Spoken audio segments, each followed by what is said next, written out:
Hi, my name is Virendra and I'm a TAFE student in the course Certificate 4 in Cybersecurity. I'm doing this recording for an assessment in Unit 5 and the assessment number is Assessment 2.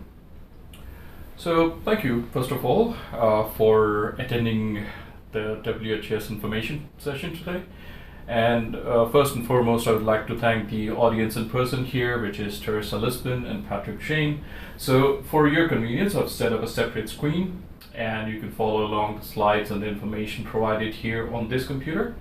And for the benefit of our online audience, I've set up this computer where I'll go through the slides and the information.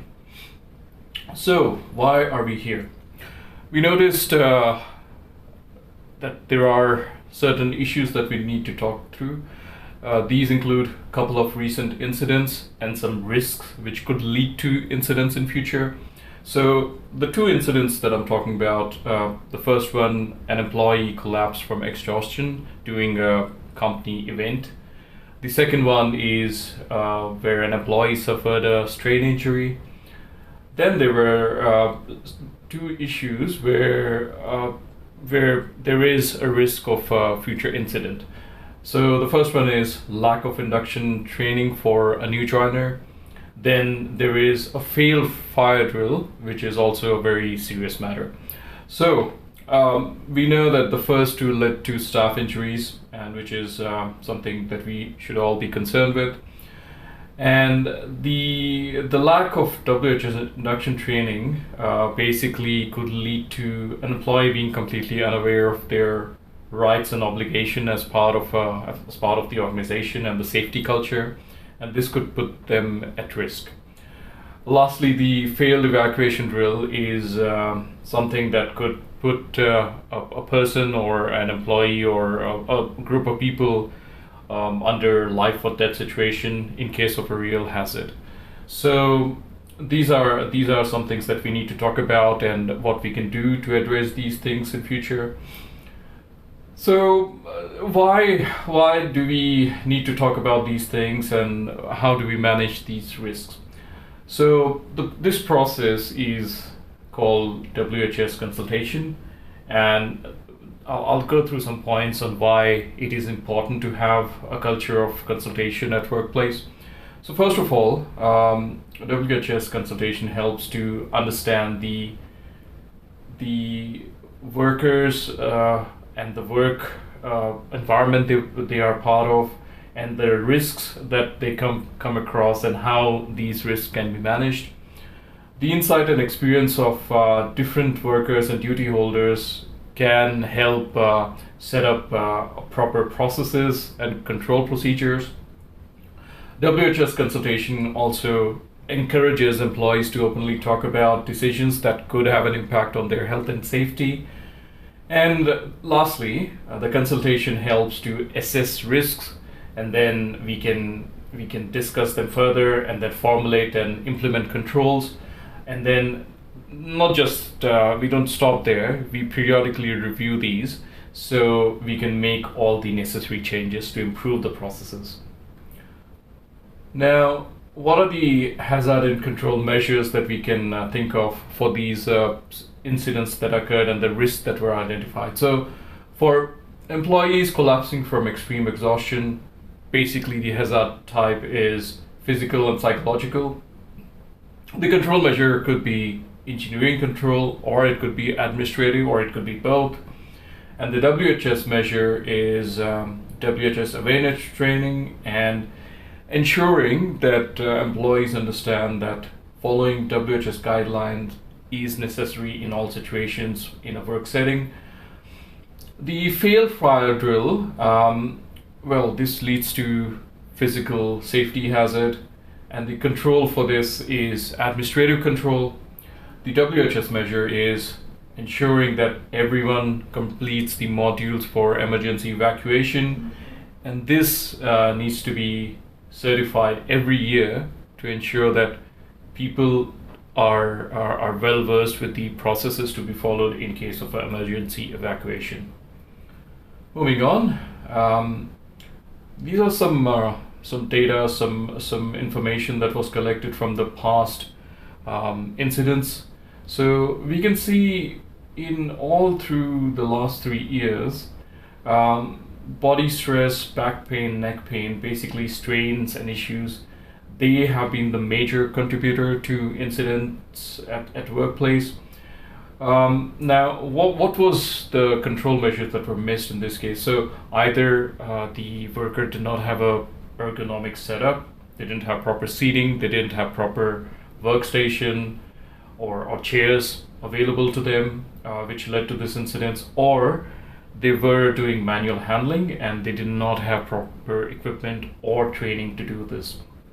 Then comes fall, trips and slips, and these are numbers for the last 3 years. And the missed control measures in this case are lack of elimination of risk in the work area, no proper training or monitoring of work area or common area where the work was being carried out, and maybe hazards were not removed, and that led to someone tripping over a wire or slipping over some spilled liquid. The last one is mental stress. So this is due to either administrative control not being effective, or engineering controls not being employed, or a lack of emphasis on WHS guidelines to be followed. So what I mean by administrative control in this case is there's no limit of the time employees are spending at work, and in lack of that, people end up working overtime, and that leads to stress and mental anxiety. Engineering controls also are important in this case, which is basically there should be log in and log out times and restrictions on who can log in at what hours, so that employees don't feel compelled to overwork once they leave the office. So yeah, these are some of the missed control measures for each of the hazards and the incidents. Moving on, there are WHS legislations and regulations which are in place, which specifically talk about these incidents and these scenarios.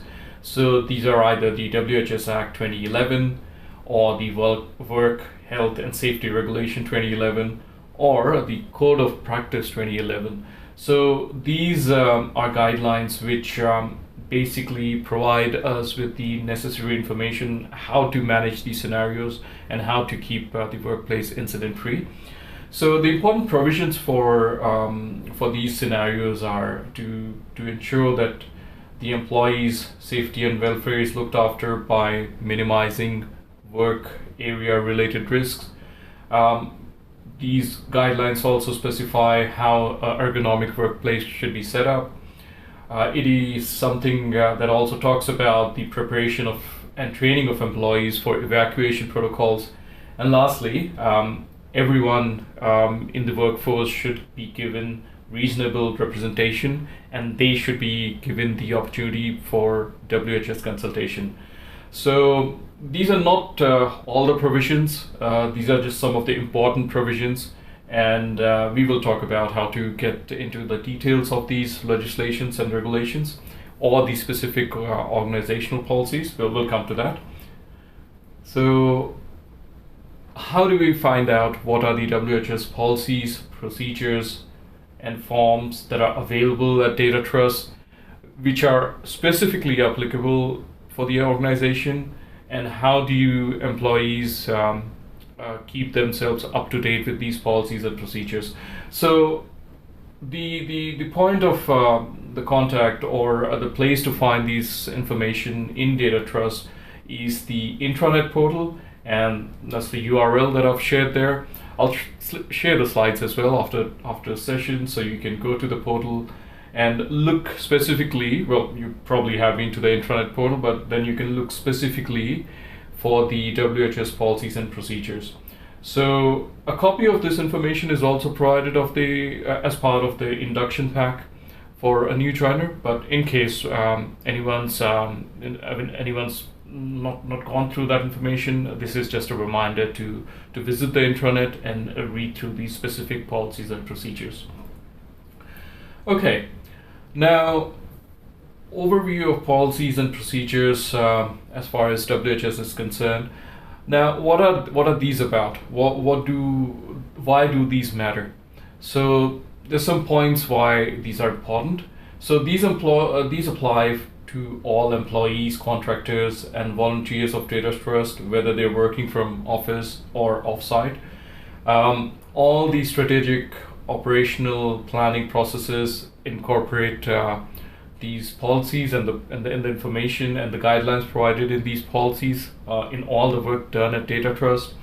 The management and CIO are also responsible for implementation of these policies, and irrespective of anyone's designation or role in the organization, everyone is encouraged to follow these guidelines to ensure good work practices, good and safe work practices at Data Trust. So Data Trust also provides opportunities to discuss and collaborate on WHS matters. So this is an example. This WHS information session. We'll have a question and answer round afterwards. So this is also a forum for discussing these things. Data Trust identifies ergonomic assessments as something that helps reduce workplace incidents and strain-related injuries to employees. Hazards and incidents are also tracked at Data Trust through a register, and there are effective reporting and tracking processes in place. So there is proper follow-up done once something is reported. A Data Trust also defines risk assessment and risk control processes based on established processes and hierarchy of control. There are monitoring and review guidelines also defined. So all this information, as I mentioned before, is available on the intranet portal under the WHS information section. Okay, now one of the important things that we identified was there are certain refresher trainings that are needed and certain additional trainings that are needed to put more emphasis on the importance of work health and safety while at work. So some of the trainings that we are going to arrange in the coming days are work health and safety awareness training, ergonomic setup training, and emergency evacuation training. These are the providers, and we're working with the vendors to arrange training for the new joiners as well as the more tenured employees. So everyone is included in the trainings and the refresher sessions. So the first training, we've managed to get a good deal from the service provider, and this is free for up to 5 people in the organizations. And initially this will be given out for the induction process, and then this will be expanded to all employees in the organization. The next one is for about $50, and then based on the evacuation situation and the failed evacuation drill, the emergency evacuation training is something that we'll schedule for people, and based on the number of people that are identified to go through this training, we will be requesting a separate quote for the training. Now, why do these trainings help, or how do these trainings help, and what additional resources could the workers at Data Trust avail of to understand or improve their understanding of WHS processes and procedures? So first of all, the benefit is it improves staff relations and morale. So if people feel well equipped and feel confident with the information that they have been provided, then this helps to reduce workplace incidents and also keeps good morale among the staff. It leads to greater productivity and job satisfaction. So if you understand the risks well, or the workers understand the risks well, they can do the job safely, and that helps in improving the productivity. It also reduces the costs associated with any incident. So it could be monetary costs, it could be health-related issues that could follow after. But yeah, it overall reduces cost for the organization as well as the employees. And lastly, it helps promote a safety culture, and that leads to a better compliance within the organization. So that's why these are some of the important points to remember, and these are the points which should motivate everyone to nominate themselves for the WHS trainings, and everyone is welcome to go through a refresher training if they want.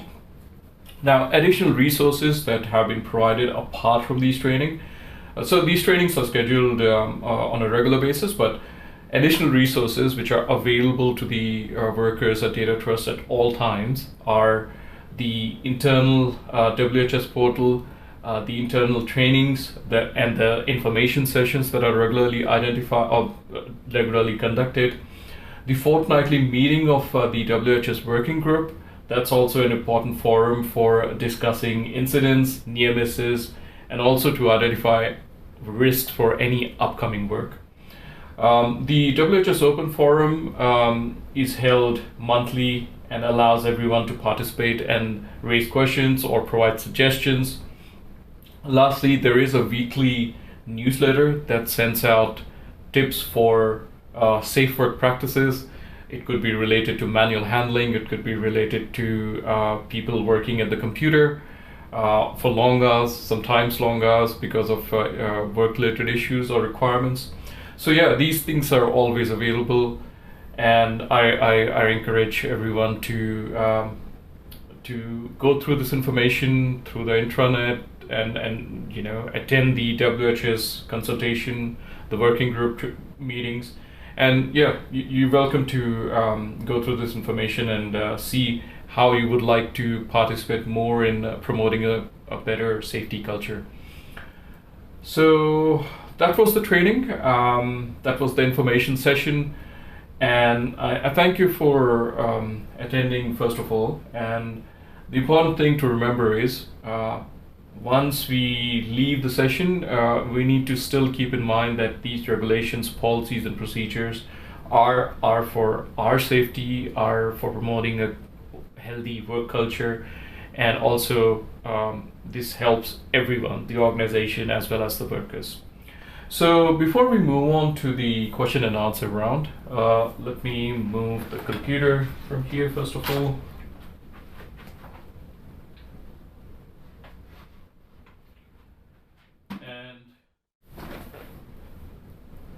Alright, so that was the information session. Now I would like to get some feedback on the planned trainings. Okay, you want to go first, Teresa? Are these the only trainings, or employees can suggest trainings that may offer more? A friend of mine works for an organization that has a training partner offering more tailor-made trainings as per their need. Okay, so there is a catalog of trainings maintained by the WHS department, but you're always, or employees are always welcome to suggest any trainings that they deem helpful for their role or for the staff overall.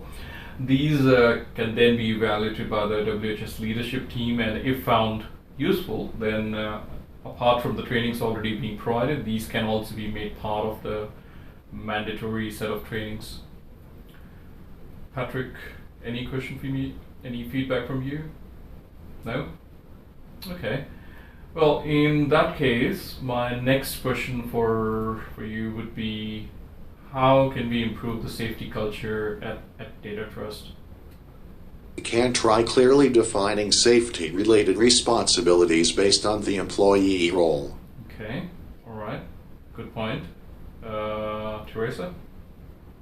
Do we have the option of confidential reporting of issues? As yes. Sometimes the employee may feel uneasy reporting an issue.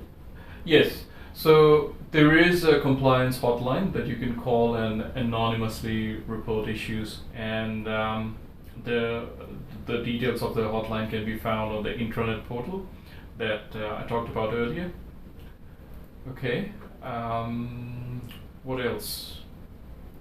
How is the progress tracked for issues that have been raised? Okay, so the WHS working group has to file a formal response within a month on the action being taken once an issue has been raised. Now, this response may offer a solution or recommendations for resolution of the issue, or the working group may seek an extension if they feel that further research is required. Okay, what else can we do? The organization should provide ongoing trainings for employees to raise their skill level for the work they are responsible for. Yes, good point. And apart from WHS trainings, any other trainings that you deem important for your role, please speak with your supervisor, and they will look into how to provide them to you. All right. What else? The organization should also recognize the staff for any positive change brought to safety culture at work. That is a good point. That is a very good point, and we do give out reward and recommendations to our work and safety heroes who bring about positive change by means of providing recommendations or suggestions or actively taking responsibilities to make the workplace a bit more safer. All right, these are all very good suggestions, and what I'll do is I'll make a note of these, and I'll pass on the feedback to the WHS department. Okay, so any final questions that we might have? How do we cover new changes in WHS legislation?